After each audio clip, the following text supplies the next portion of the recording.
And hello, everyone, and welcome. This is kind of an offshoot episode. Our Grindhouse, welcome to the Grindhouse show, will be happening in about an hour. But I really wanted to take the time to address a really like a diamond in the rough convention that happens in Connecticut. Usually, well, I think it's once a year, actually. I don't know, usually. It is run by Tom Wilson, who is also a game designer with uh, he does a lot of OSR stuff. But his ShireCon, I know I'm a little tongue tied for words, so I have to forgive me. But ShireCon is an amazing place. So first of all, I want to thank Tom for everything. I want to thank the venue because the venue is actually really nice. It was big enough this year. I believe I heard there was around 154 people who came out to the convention, which is nice. I mean, if you've ever been to a really small convention, having that very small audience is actually I don't know, it's comforting, right? You have a chance to play around, you have a chance to meet other people and interact, and it really is a good time. So let's talk about what I did there. So there was a ton of games going on. It was very RPG heavy, but it was a very RPG heavy convention when most of the players there. Uh, it's a lot of OSR games. So I mean, there are a few more modern games that kind of get pulled out for this, but if I'm not mistaken, I believe the people who run the con chairs, prefer to have some of the more old school stuff than newer school stuff. But so I was thinking about what to run, and everyone does like BXD&D. Everyone kind of pulls out their swords and wizardry, or things like that. And I'm thinking, wow, there has to be a game that's out there that I don't know, not a lot of people play, has an interesting history to it. So I pulled Alternity out of the closet.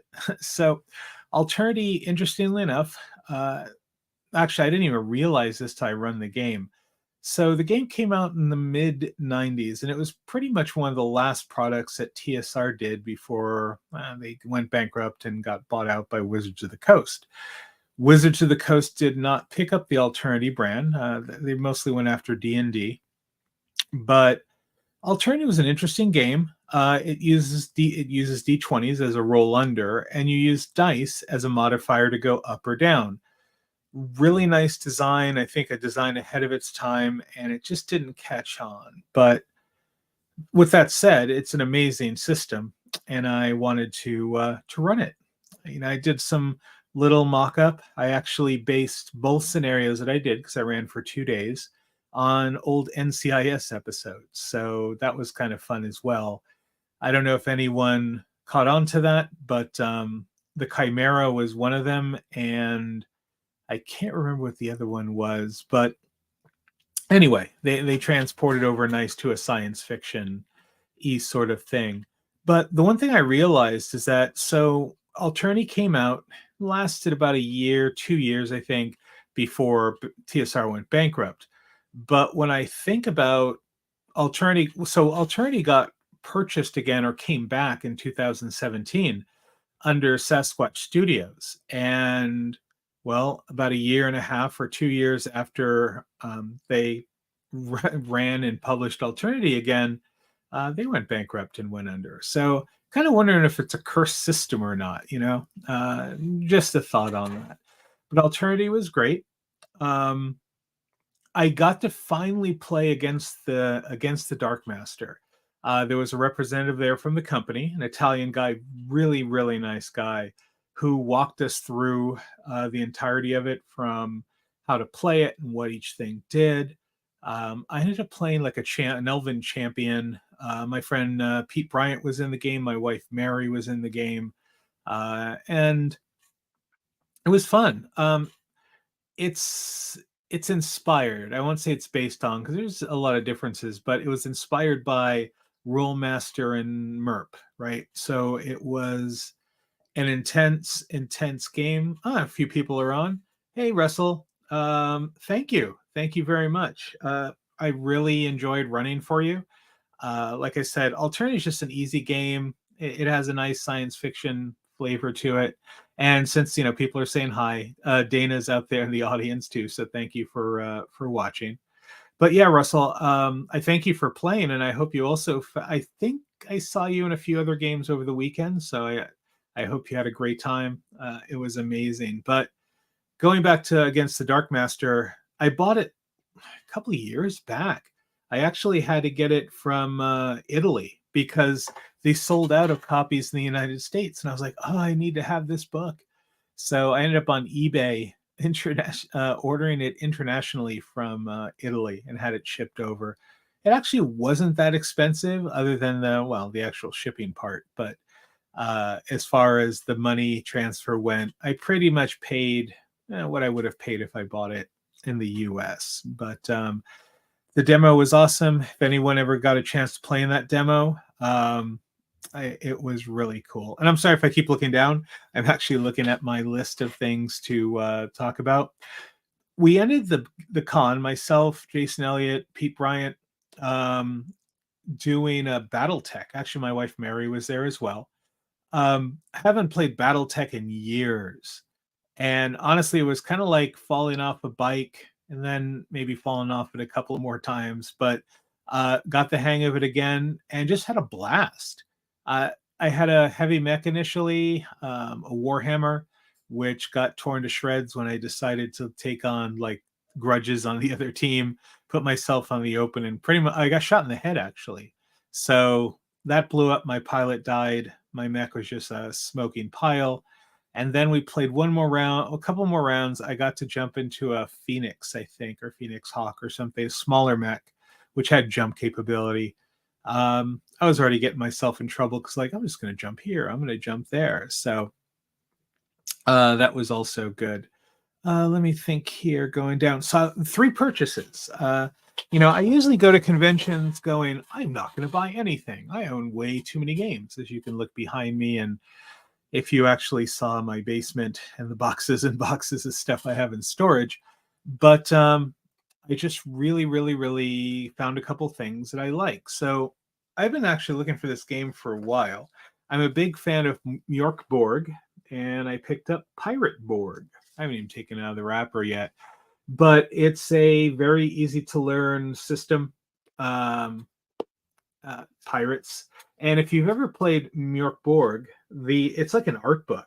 Like sometimes you could just open this book and look in it and find some amazing stuff that isn't even game related. But I also own Cyborg and of course the original Mjork Borg. When Pirate Borg came out, I pretty much drooled over the artwork, and I always wanted to run a pirate game. I just always find them encumbersome. So hopefully this one will do the trick. It's kind of the same thing with superheroes. The next thing I picked up is the Expanded Thief. Now, this is an independent zine. The creators were there. I'll see if his name is there. Benjamin Levosk, maybe.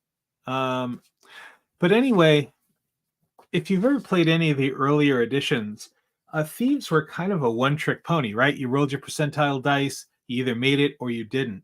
And what this author did was take each of the things that you can do within the thief class, and it almost becomes like a little mini game within itself.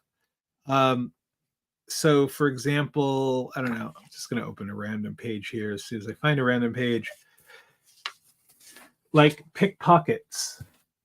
Pickpockets actually has a little table here that if whether you make or fail the roll, you're going to roll again, and it's going to give you another outcome, which to me is really cool because thieves are definitely a little underrated in the older systems. And the last thing I picked up from Joseph Block is Adventures Dark and Deep, Swords of Cthulhu.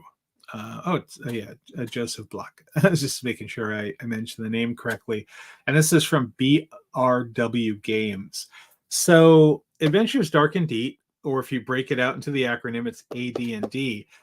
They publish a lot of books that, look, it even has an orange spine on it, that are great. So great in the way that it adds content to the original game. So this could be should be played with first edition D&D, but you can play it with BX. You can play it with second edition. It doesn't work so much when you start going into third, fourth, and fifth edition. But if you're looking for something to add to your old school game, it's an amazing, amazing buy. So, not to talk too long, but let me kind of break it down into some points here. We stayed in an Airbnb, which was 12 miles away, I think, but that was like the closest place we can get. If you live in Connecticut or don't live in Connecticut, imagine Canaan to be sort of the Mayberry of Connecticut, right? I mean, I was almost expecting to see the shaky hand deputy like running around and finding their like 2 jail cell jail with like, Otis sleeping off a binger the next night. But it was a nice town, very quiet. Everything closed at like 9:30. It had a McDonald's and a Walgreens, so I guess there's progress for you. Really great. Okay, the deli. I will start with the deli.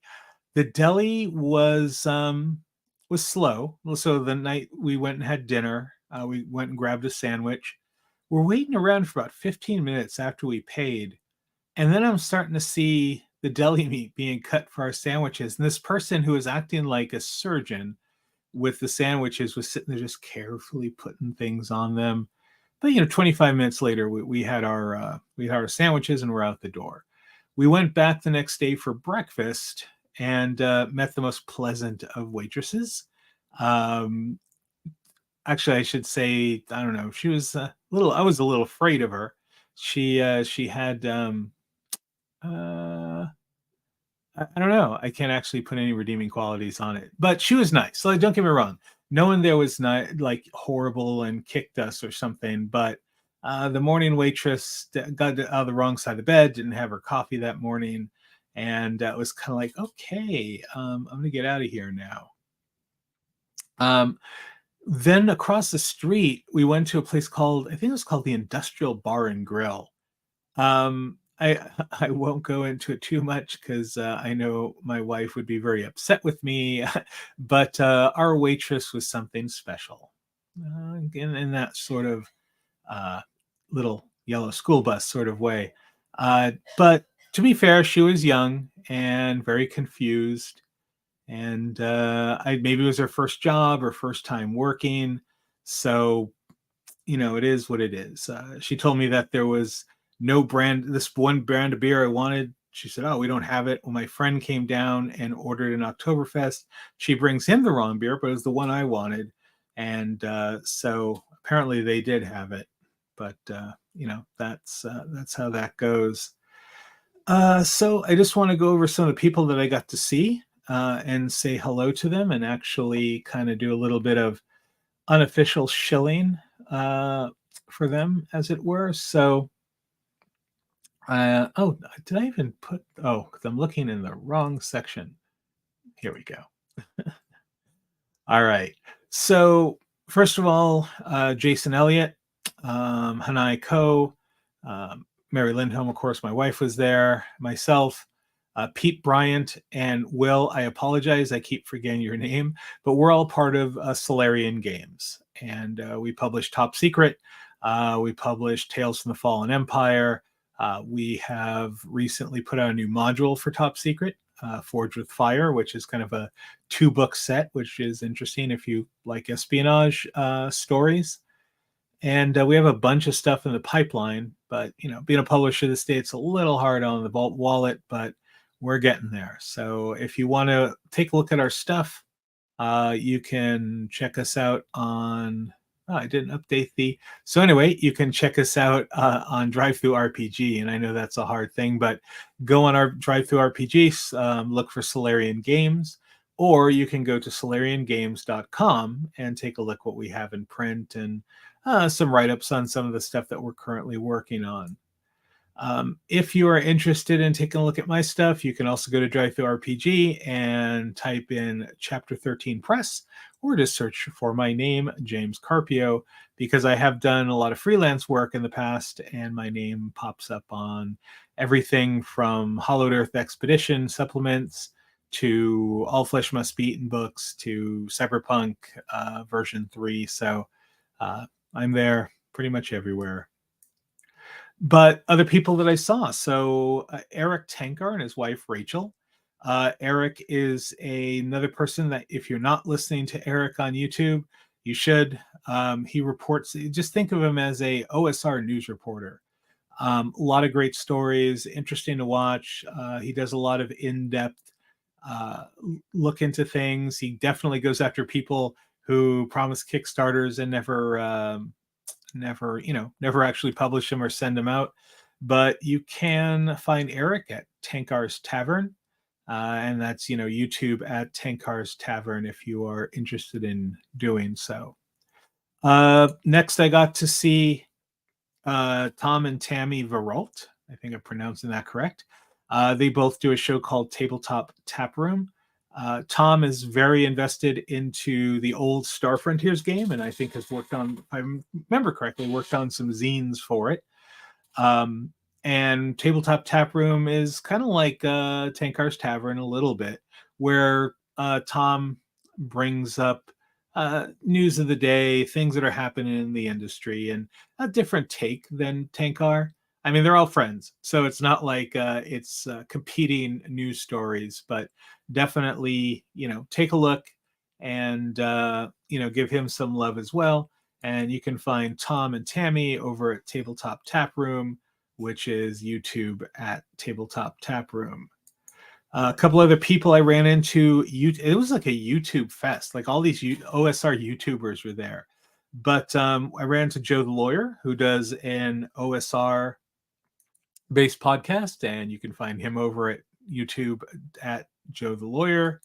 And last, I didn't get a chance to meet him, but apparently DM Bloodworth was there. And while I can't remember, I think it's Something Unchained is his show, but he actually reviews a lot of old school books.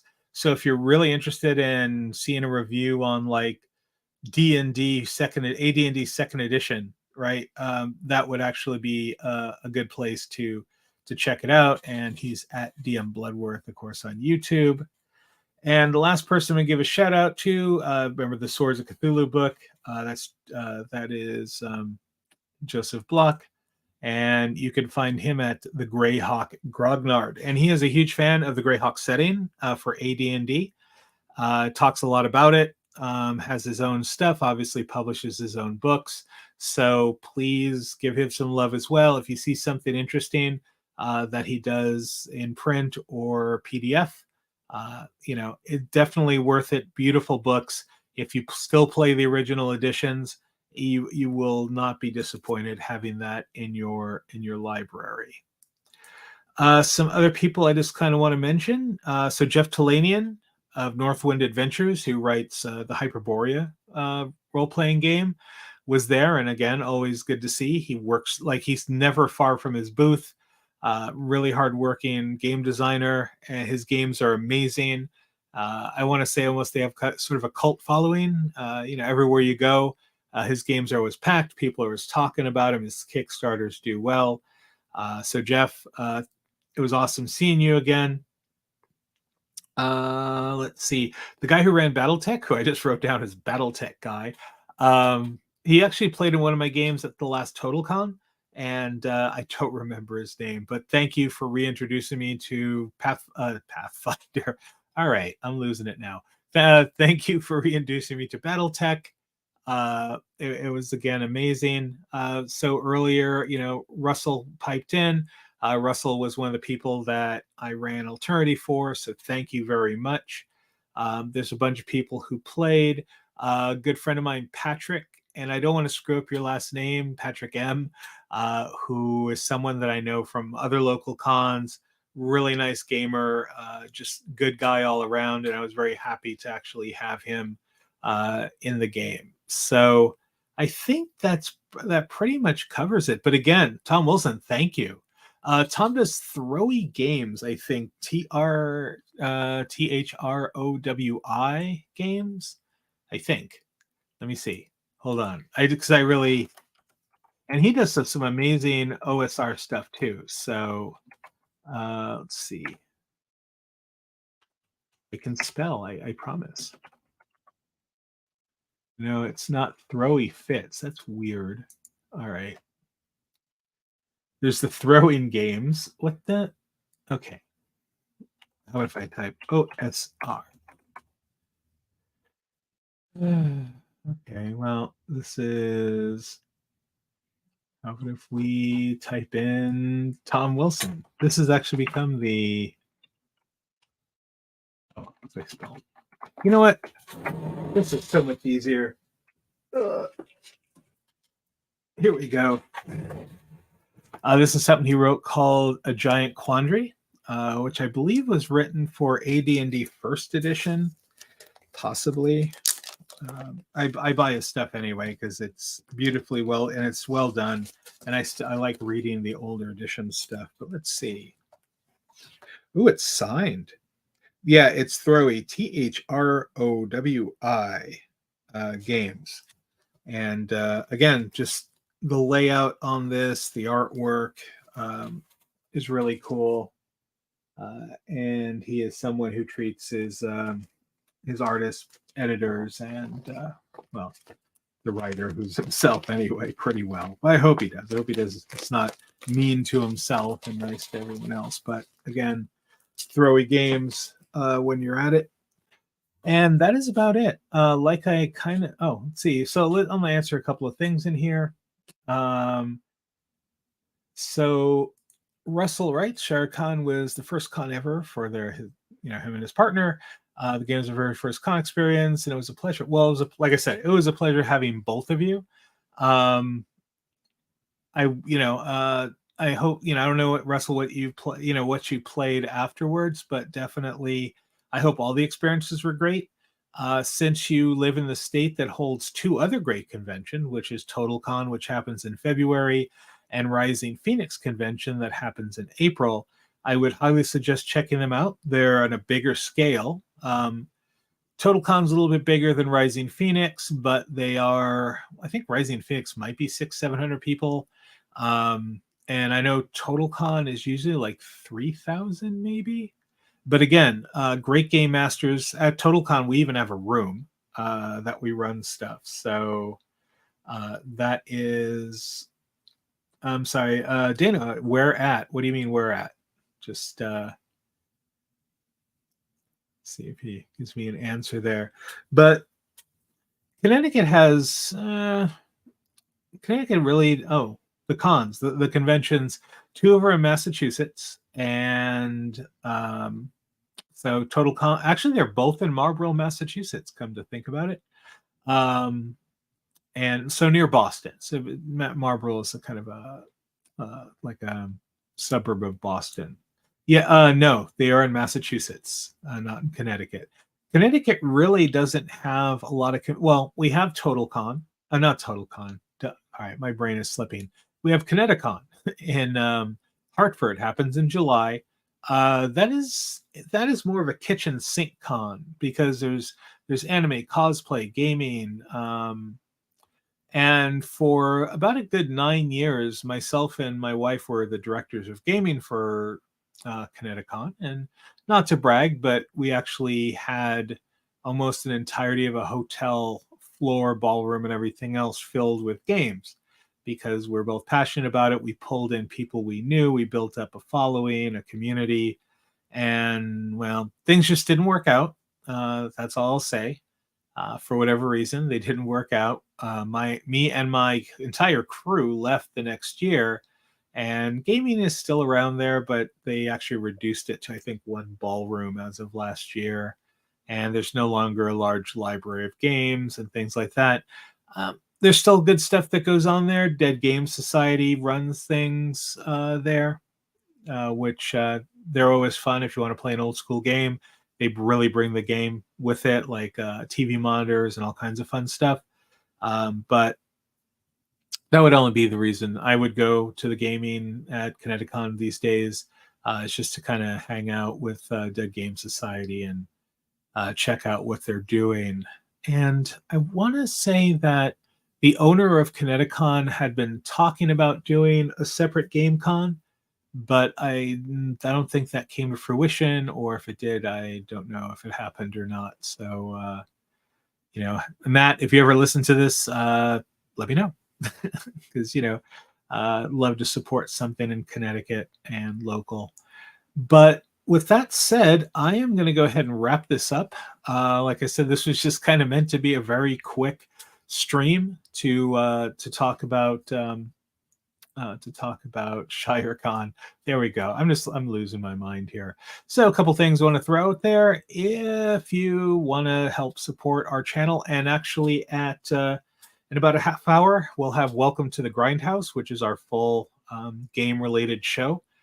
You can help support us by going to our Patreon. We have a few people there right now. We have one person who just slips me some cash from time to time because they're not really into the Patreon thing, but it all helps. We prefer using StreamYard for our streaming, and it's expensive, but probably one of the top tier streaming services out there. So definitely worth the money. Other ways you can support us is go to teespring.com, the Grindhouse. We have a lot of different logos that we've done over the years, and everything from really kind of 18 plus in the earlier days, and now a little bit more PG-13 rated ones. But we got everything from t-shirts to masks, which, if actually I think I was showing everyone last week. I got one here that I'm dropping on the floor. So, you can get our cyberpunk logo and wear it on your face or your chest or your hat, whatever. Put on a coffee cup. It's all good. Other ways you can support us is go to Coffee and buy us a coffee. Anything for $1 to $3. It's not a subscription. It's just kind of like, hey, I really want to just throw you guys a few bucks to keep the lights on. But done with my shill. I'm JC. And like I said, in about 30 minutes on this channel, you'll get to see the full cast. Unfortunately, DM Mike couldn't make it tonight, but definitely Bryce, Gwen, Terry, myself. That's it. Who's going to be there? We're talking about World of Darkness tonight. So you want to hear us rant about how cool Vampire was and then how much it sucked afterwards.